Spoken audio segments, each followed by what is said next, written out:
The sun had just dipped low enough to set the sky aflame with red and gold when the drifter rode into the dusty little town. His horse carried the marks of a long journey, ribs showing, mane tangled, and every step heavy with exhaustion.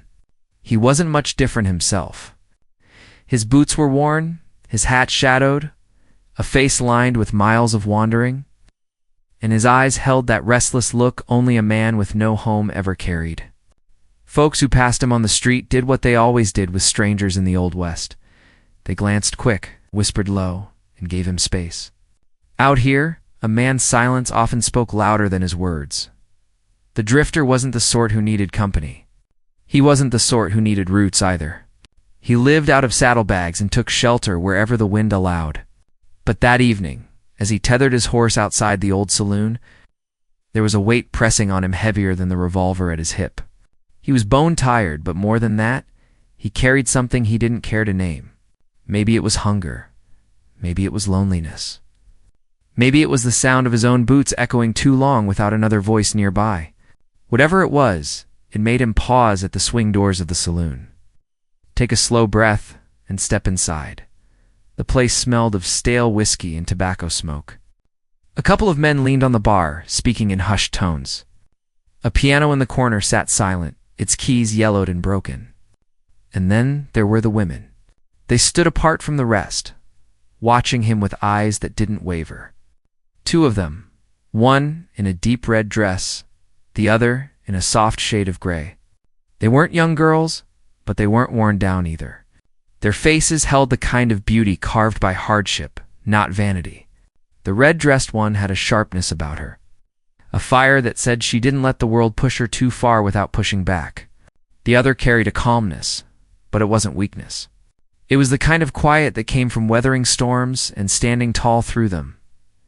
Word spread fast in small towns. The drifter picked up pieces from the whispers around him. Both women were widows, each with stories of men buried too soon in shallow graves outside of town. One husband gone to fever, the other to gunfire. Loss clung to them, but so did a strange kind of strength. They weren't fragile. They weren't begging for pity. They looked at him like they knew what it meant to survive. He didn't expect company that night. But the way the red-dressed woman stepped closer told him the night had its own plans. "You look like a man who's been riding alone too long," she said, her voice low and steady. "Maybe you could use a roof over your head. Ain't many left in this town that'll offer one without asking too much in return." The other woman stood behind her, watching with those steady gray eyes, not speaking, just waiting. The drifter thought of refusing. He always did. Easier to sleep on dirt than owe anyone a thing. But something in their gaze stopped him. Maybe it was the loneliness they carried that matched his own. Maybe it was the way the saloon felt too empty, too hollow, like it couldn't hold the weight of him another night. So he nodded once, slow, and let them lead him out into the cooling air. Their home was on the edge of town, an old cabin built strong but scarred by time. The boards creaked beneath his boots. The lantern light flickered against walls that had seen laughter and grief in equal measure. Inside, the air smelled faintly of wood smoke and lavender. It was simple, but it was warm. He hadn't felt warmth in longer than he could reckon. For a while, the night was gentle. They talked in quiet voices, shared bread and whiskey, let the silence settle without fear. The widowed women asked about his travels, and though he was a man of few words, he gave them enough to paint a picture. He spoke of deserts that stretched longer than a man's courage, of rivers that swallowed horses whole, of towns where gun smoke lingered longer than prayers. They listened, not with the awe of children, but with the patience of those who had lived their own scars. But as the fire burned low, something shifted. The red-dressed woman's eyes darted toward the window as if expecting shadows.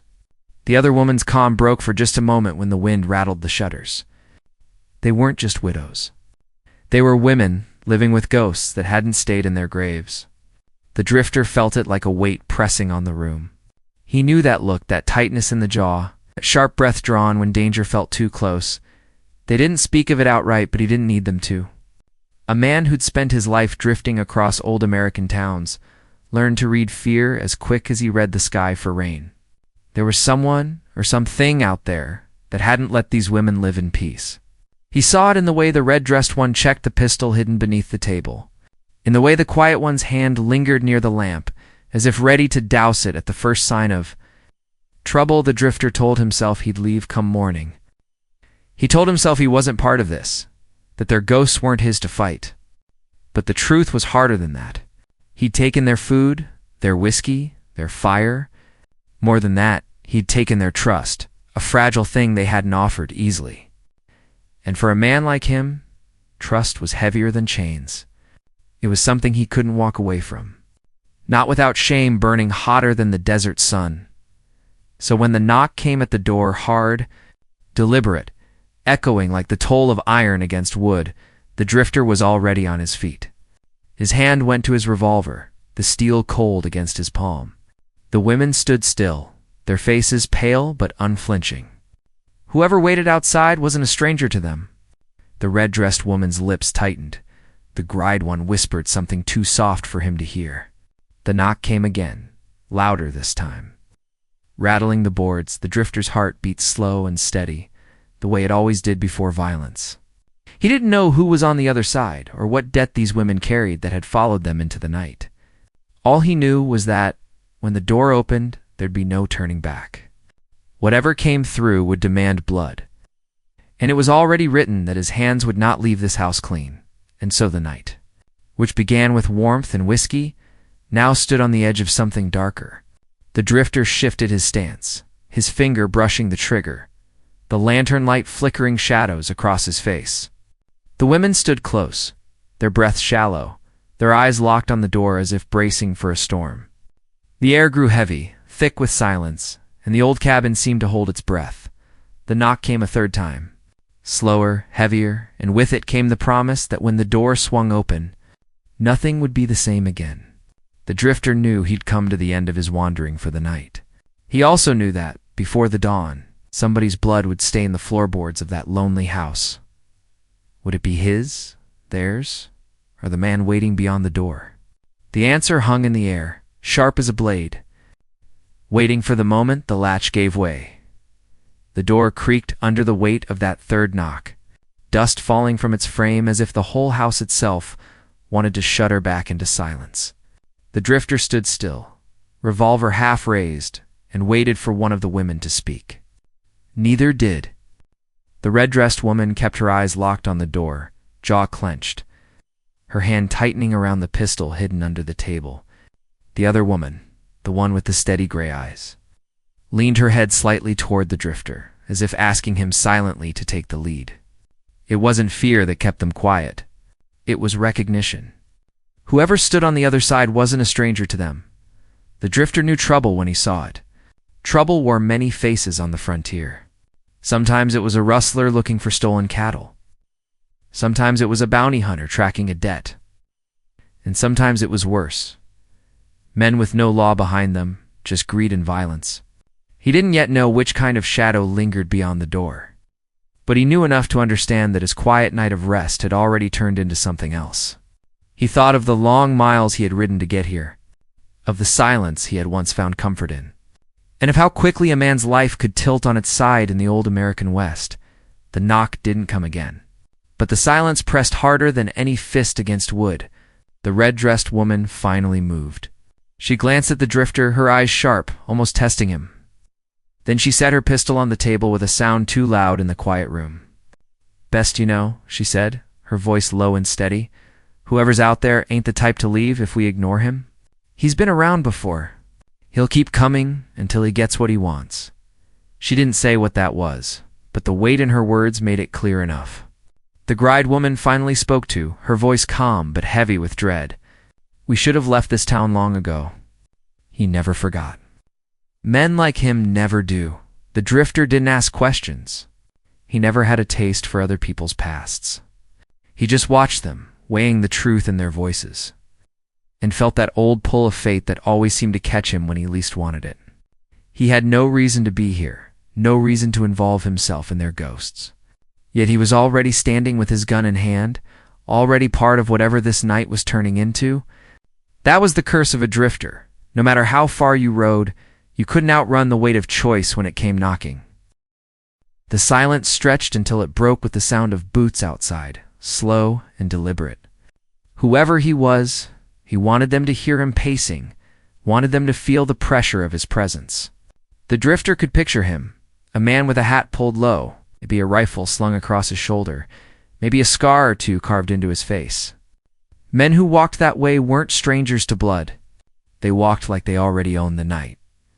The red-dressed woman whispered the name of the man outside, and though the drifter had never heard it before, he understood everything he needed to from the bitterness in her voice. A man who had history with these women, a man who thought he could come back and claim something that wasn't his. The drifter had seen his kind in every corner of the frontier. They carried entitlement like a weapon, sharper than any blade. Some towns bent to them, some folks gave them what they wanted just to avoid the fight. But these women hadn't bent, and that's why he was here again. Rattling their door like a wolf at the edge of the firelight, the gride woman stepped closer to the drifter, her hand brushing against his arm, not in affection but an unspoken plea. "He won't go away," she said softly. "Not tonight. Not until he sees blood or fear." Her voice trembled, but her body did not. She stood like someone who had been through storms and had long accepted they always came back. The drifter nodded once, slow, his eyes never leaving the door. He knew what she meant. The night had shifted into something dangerous. There would be no peace until steel was drawn and somebody paid for it. The boots outside stopped. Then came a voice rough and mocking, carrying too easily through the thin boards of the cabin walls. "Evening, ladies," he called. "I hear you've got company tonight. That ain't very neighborly of you, shutting me out." The red-dressed woman flinched, her lips pressing thin, but she didn't speak. The man outside chuckled, low and mean, like he already knew the tension his words carried. "Ain't no use hiding. I've been waiting for a long while. You know it. Best you open that door before I decide to open it myself." The drifter's hand tightened on his revolver. His chest rose slow with each breath, steadying the beat of his heart.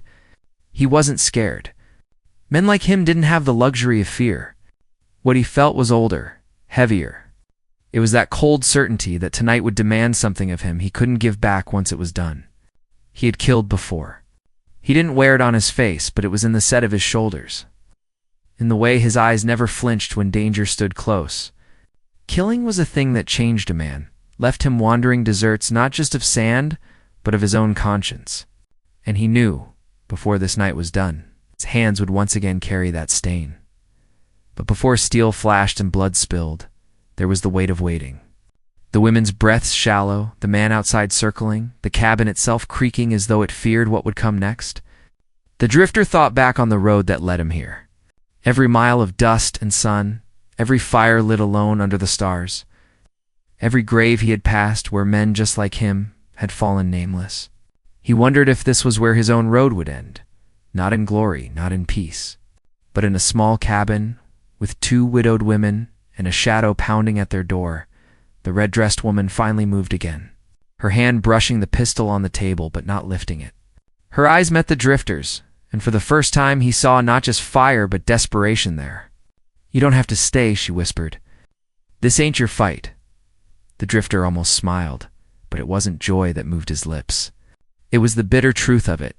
Every fight had once not been his, but the West had a way of pulling him in, again and again, until every fight belonged to him. That was the curse of being a drifter when you had no ties. Fate made ties for you. Outside, the boots shifted again. The man's voice hardened. "Last chance. Open up." The drifter didn't move from his place near the door. The women stayed close, waiting, hearts beating in rhythm with the silence that followed. The world outside had gone quiet too. No wind, no night birds, no rustle of leaves. It was as if even nature itself was holding back, waiting to see how this would end. The drifter breathed once more, long and slow, his finger brushing the trigger. He didn't know if dawn would see him alive, but he knew one thing. When the door opened, the night would finally show its teeth. And with that thought, the sound came, the latch shifting, the boards groaning, the weight of fate pressing heavier than ever. The door began to move, and the drifter's world narrowed to a single point. sharp as steel, waiting for the moment the shadows stepped inside. The night was far from over, and before it was done, the old cabin would remember every drop of blood spilled on its floor. The door swung inward slow, the hinges crying out like they didn't want to bear witness to what was about to unfold. Lantern light spilled across the figure standing there. He filled the frame with broad shoulders and a grin that didn't belong in a decent place. His hat sat low, his coat was dusted from the trail, and a long scar, carved across his cheek, told more truth about him than words ever could. His eyes darted from the drifter to the women, resting just long enough on each to let them know he'd been watching. Maybe for longer than just tonight. The red-dressed woman stiffened, her hand twitching toward the table where her pistol lay, but she held back. The gride woman stayed still, though her knuckles whitened as she clutched the edge of the chair beside her. The drifter didn't move either, but his revolver remained steady, half raised. It wasn't his way to draw first, but it was clear enough that the man at the door didn't come here to share a drink and stories. He came here to take. Evening, the stranger drawled, stepping just inside without waiting for permission. His voice carried the weight of someone who thought he owned every room he entered. Didn't mean to keep you waiting, but I see you've already found yourself some company. That don't sit right with me. His words dripped with mockery, but underneath them was a coldness, the kind that made blood spill in towns like this. The drifter said nothing. He had learned long ago that silence was sometimes sharper than any blade. He just studied the man, searching for the telltale signs, the twitch of a finger, the shift of weight in boots that would give away intent. The stranger smirked at his quiet and turned his attention back to the women. You know why I'm here? Thought you'd learned by now that you can't keep me out forever. His eyes burned with something darker than want. It was possession, pure and simple. A man who thought these women, their lives, their very breath, belonged to him. The red-dressed woman's voice cut the air sharp. You're not welcome here. You never were. There was no tremor in her tone, only defiance. But the drifter saw the way her chest rose faster, how her body braced for what she knew would follow. The gride woman finally spoke too, quieter but with a steel edge. You've already taken enough. Leave. Her words were steady, but her gaze flickered to the drifter for just a heartbeat. He caught it, and he knew. She wasn't asking for help. She was counting on it. The stranger's grin widened, as if their courage amused him.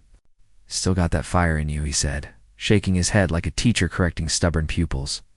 But fire burns out, and tonight you'll see just how quick it can. His hand hovered near the revolver on his hip, casual, taunting. The drifter's eyes narrowed, his own weapon steady, but still, he didn't draw. Timing mattered more than anger. Out here. A single heartbeat, too quick or too slow, decided who walked away and who bled into the dust. The silence between them stretched, thick and suffocating. Then the stranger's laugh broke it, low and cruel. He took another step forward, boots thudding against the floorboards, and the drifter finally spoke. His voice was calm, almost quiet, but it cut through the room like a whip. That's far enough. The words froze the moment, drawing every eye to him. The stranger tilted his head, studying him for the first time. And who might you be? Another wanderer thinking he can play hero? He spat the word like it tasted sour. Men like you end up dead quicker than you can saddle a horse. The drifter didn't answer. He didn't need to. His silence was its own reply, and it only deepened the tension. The stranger's grin faltered just a fraction, though he covered it quick with another sneer. He knew then that this wasn't a man to be brushed aside. This was someone who had seen enough death to stand steady in the face of it. That unsettled him, even if he wouldn't show it. The red-dressed woman broke the moment with a sudden move, reaching for her pistol, but the drifter lifted his free hand slightly, stopping her without words. She hesitated, then lowered her hand, trusting his judgment. He had seen the situation clearer than she had. If she drew too quick, it would turn the room into a storm of bullets before anyone could take a breath. Better to wait, better to let the stranger make the first fatal mistake. The man at the door chuckled again, though there was less humor in it now. Fine. Play the strong silent type. But don't think for a second that gun of yours makes you better than me. His words slithered through the air. But behind them, his body gave away his restlessness. He wanted to draw, but something in the drifter's stillness kept him in check. The women's presence complicated things for him too. He wasn't used to being challenged in front of them, not like this. The power he held over them was slipping. And he knew it. The drifter saw it all in the man's eyes, the flicker of doubt, the flash of anger. But he also saw something else. History. This wasn't just a random intruder. There was a long trail of hurt between him and these women. Trail that explained the fear etched in their faces and the bitterness in their voices. The drifter didn't need to know every detail to understand. Some wounds never healed, and some men never stopped reopening them. The stranger finally stepped back, though only slightly, and spat on the floorboards. "This ain't over," he said, his tone promising more than just words. "You think one night changes anything? You think some drifter can keep me from what's mine?" His eyes locked on the women again, and his voice dropped low, almost a growl. "I'll be back. And when I do, not even your silent friend here will stop me."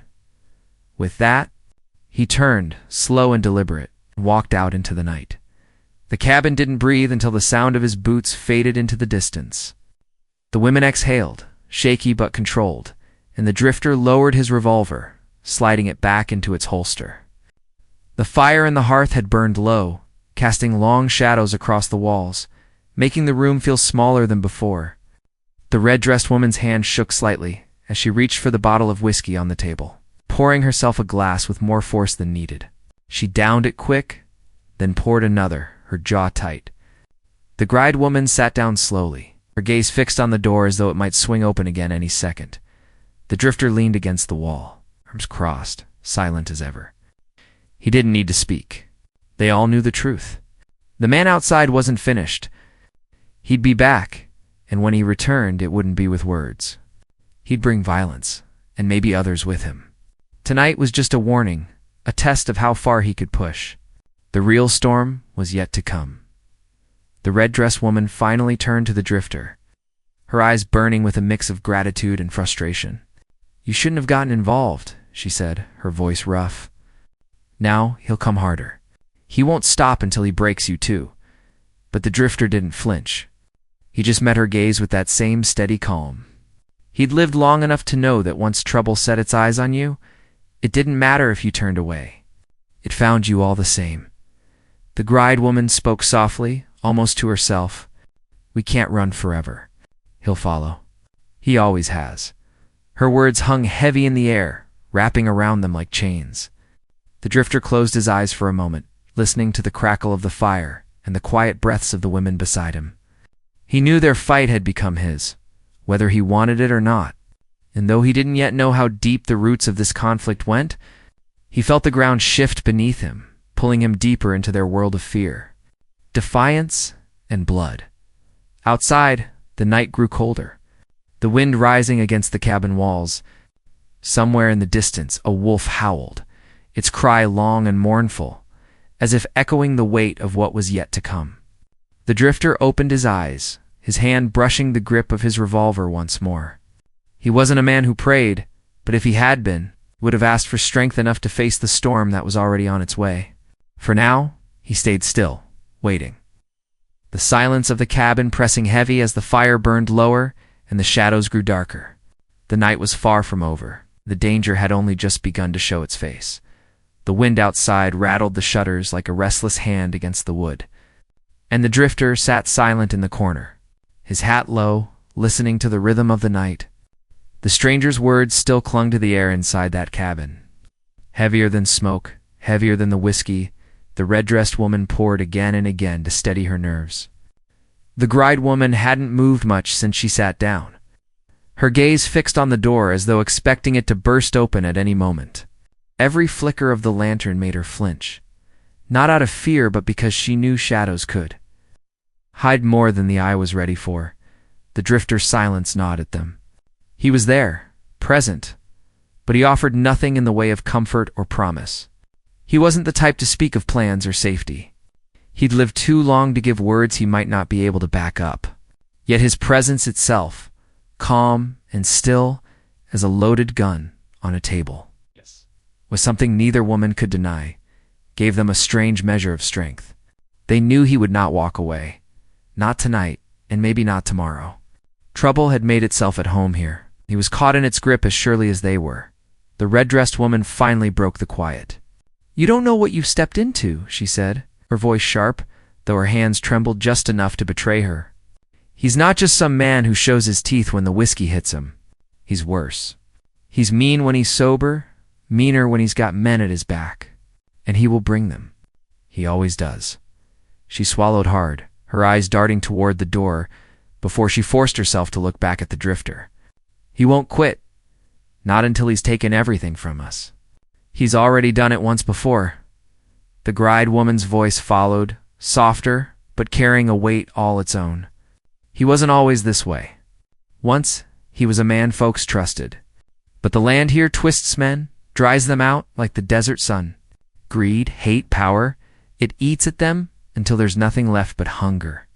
He buried his own brother over a land dispute, and he never shed a tear for it. That's the kind of man he is." She looked down at her hands, her fingers clasped tight. "And that's the kind of man who'll come back, no matter how many times you run him off." The drifter listened, absorbing every word without change in expression. Their voices painted the picture clearer than any rumor on the trail could. This wasn't just a feud. It was a war fought slow, a war of intimidation and control, where each night brought the threat of escalation. He'd seen it before. One man's need to dominate spreading through a whole town until even the soil seemed poisoned by his shadow. The drifter had no stake in this town, no land or blood tying him here, but he knew he was tangled in the story now. Fate had a way of making strangers part of battles they never chose. As the night wore on, the women spoke more, piecing together their history like shards of glass. They told of the stranger's claim to their land, of debts fabricated and threats whispered in alleys. They told of the night their husbands had stood up to him and how neither lived to see another sunrise. The red-dressed woman's voice cracked once when she recalled burying her husband by lantern light, the gride one holding the spade as she tried not to collapse under the weight of grief. But they told it all without asking for pity. Their stories weren't pleas. They were warnings, and maybe confessions, meant to ready the drifter for the blood that was sure to follow. The drifter thought of their words, and his hand brushed the butt of his revolver. He'd killed men for less. He'd killed them for greed, for cruelty, for nothing more than the wrong side of a coin toss in a midnight poker game. Yet something about this fight felt different. These women weren't asking for rescue. They weren't asking for him to be their savior. They only wanted a chance to survive. To breathe one more day without the weight of that man's boots pressing against their door. And that made the drifter's resolve harden in a way even he didn't expect. But the danger wasn't only outside. Conflict crept into the cabin itself, quiet and subtle, like smoke through the cracks. The red-dressed woman, fiery and defiant, wanted to meet the threat head-on, to strike before he could gather more men and weapons. Her words burned hot. "We can't just sit here waiting for him. That's what he wants. We need to make our move. Take the fight to him before he comes back with hell at his heels." Her eyes glimmered with something close to recklessness, but also with the desperation of someone who had lost too much already. The gride woman shook her head, her voice calm but unyielding. "If we rush him, he'll crush us. He knows this land better than anyone, and he'll be ready. We need to wait, hold him off, and let him make the mistake. That's how we'll survive." Her logic was steady, but beneath it was fear. It's a kind born of knowing exactly how dangerous the enemy was. She'd seen his cruelty longer, lived with the scars it left, and she understood patience sometimes kept you alive when bravery only put you in a grave. The drifter found himself between them, not just physically but in spirit. He saw fire on one side, caution on the other, and both spoke truths he couldn't deny. Part of him leaned toward the red-dressed woman's resolve. The idea of cutting the threat down before it grew larger had appeal. Yet another part understood the wisdom in waiting, watching, letting the snake show its head before trying to strike. The conflict in their voices deepened the silence that followed, a silence the drifter carried on his shoulders heavier than his gun belt. When the fire burned low and the whiskey bottle lay nearly empty, The drifter finally spoke. His words came slow, careful, as though each had to be weighed before leaving his mouth. He'll be back. That much is certain. When he comes, he'll bring more than just himself. And when he does, this place will be soaked in blood unless we're ready. He didn't offer comfort. He didn't say it would be easy or fair. He only spoke the truth, the kind that tasted like iron but was impossible to deny. The women listened, their faces lit by the dying glow of the flames. And though neither spoke, they knew his words cut right to the heart of their fear. The hours stretched toward dawn, each one heavy with tension. Outside, the wind carried faint sounds, a distant horse, the echo of a door slamming somewhere in town, the restless stirrings of a night that hadn't settled. The drifter closed his eyes for only moments at a time, light sleep, haunted by the thought of boots returning to that door. He wasn't a man who trusted peace, not in a land where law came second to power. Every creak of the cabin, every shift of the women in their chairs, kept him half awake, half ready for the storm to break as the sky finally hinted at morning. The first pale light touching the horizon, the drifter stepped outside. The women stayed behind, watching him through the window, their faces pale in the early dawn. He scanned the street, his eyes sweeping the town's edges. The dirt road lay quiet, the saloon still shut. But there were tracks in the dust near the cabin, boot prints too fresh to be left yesterday. They circled the house, lingered at the windows, then vanished into the dark beyond town. Whoever had stood out there in the night hadn't left when the stranger did. They'd been watching, waiting, measuring every movement inside. The drifter crouched, tracing the edge of one print with his hand. His gut told him the stranger wasn't working alone anymore. He had men with him, men patient enough to sit in the shadows until the order came. That thought gnawed at the drifter as he rose, the first rays of sun breaking across his face. He wasn't afraid fear had long ago burned out of him, but he felt the weight of what was coming, heavier now than ever. When he stepped back inside, the women saw it in his eyes without him needing to say a word. The storm hadn't just been promised, it had already begun. The drifter knew the morning light brought no safety. The boot prints circling the cabin were proof enough. Whoever had stalked outside through the night was still close, and their silence meant they were waiting for something more than chance. He shut the door quietly behind him and turned to face the women. The red-dressed one sat stiff, her pistol across her lap, her eyes burning with a mixture of anger and fear. The gride woman remained at the table, hands folded, calm but pale, her gaze on him as though she already knew what he had seen. "They were here," he said simply, his voice low but steady. The red-dressed woman tensed. The gride one closed her eyes, as if bracing for a truth she had expected all along. "They're watching, maybe waiting for him to return. When he comes back, he won't be alone."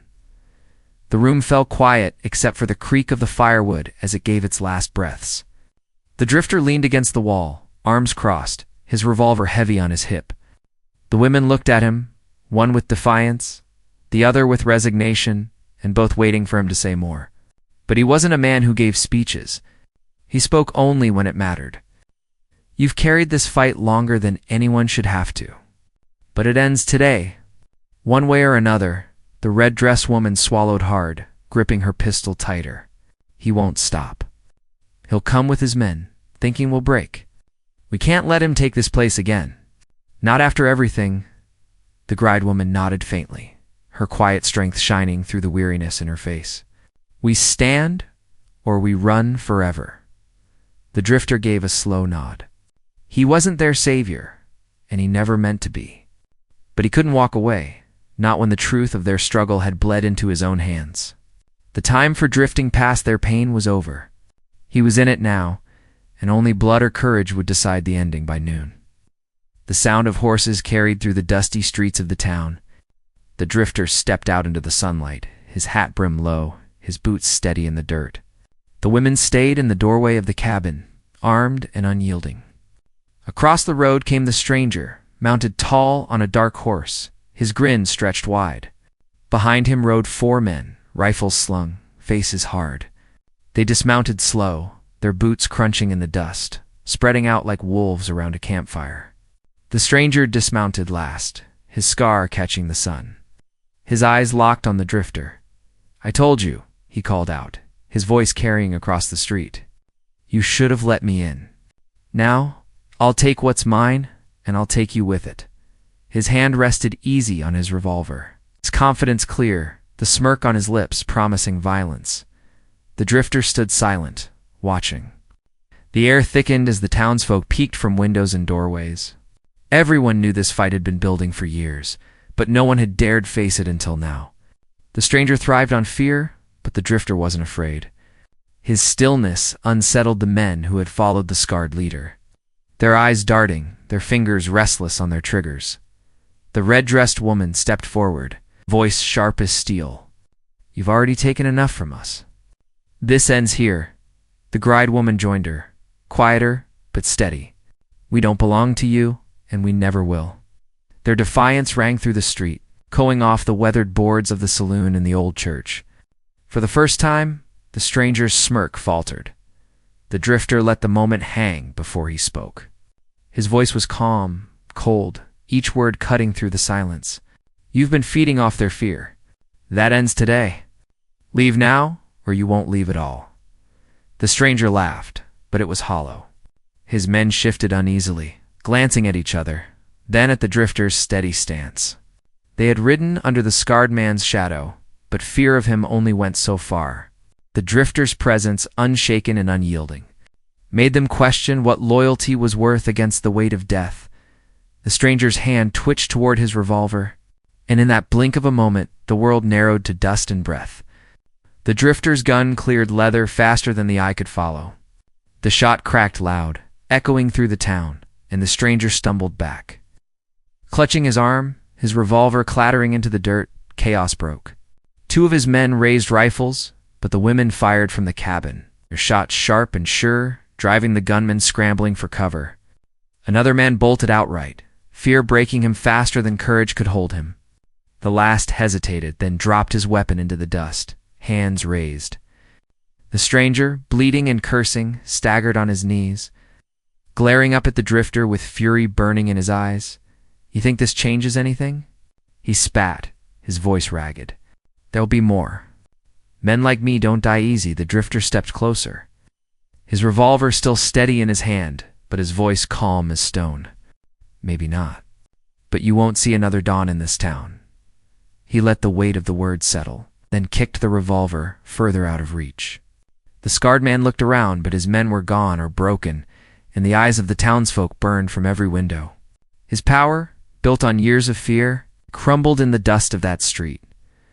The women lowered their pistols, breath ragged, eyes wide. For the first time in years, the stranger had been stripped of his grip over them. The red-dressed woman let out a sound somewhere between relief and rage, while the gride one sank into the doorway, her shoulders trembling with the release of years carried too heavy. The drifter holstered his revolver, his face unreadable. He had done what was needed, but he knew this wasn't a victory meant for him. It belonged to the women who had carried loss and fear through too many nights. It belonged to the town that had finally seen a tyrant fall. His role was what it had always been, a shadow passing through, leaving behind only the echo of gunfire and the weight of his silence. By dusk, the scarred man was gone, carried out of town by those who had once followed him but now looked at him with disgust. The townsfolk emerged slowly, some nodding to the drifter, others whispering thanks to the women. The power that had ruled through threats was broken, and though the scars would remain, the town had a chance to breathe again. Inside the cabin, the women sat close to the fire, the red-dressed one staring into the flames, the gride one resting her head in her hands. The drifter stood by the door, his eyes distant. He had seen this before, the aftermath of violence, the hollow quiet after blood spilled. It never felt like triumph. It only felt like survival. The red-dressed woman finally turned to him. "You don't have to leave," she said, her voice softer now, stripped of its fire. "You could stay. Maybe find some peace here." The gride woman lifted her eyes too, hopeful but knowing the truth already. The drifter shook his head, his voice low.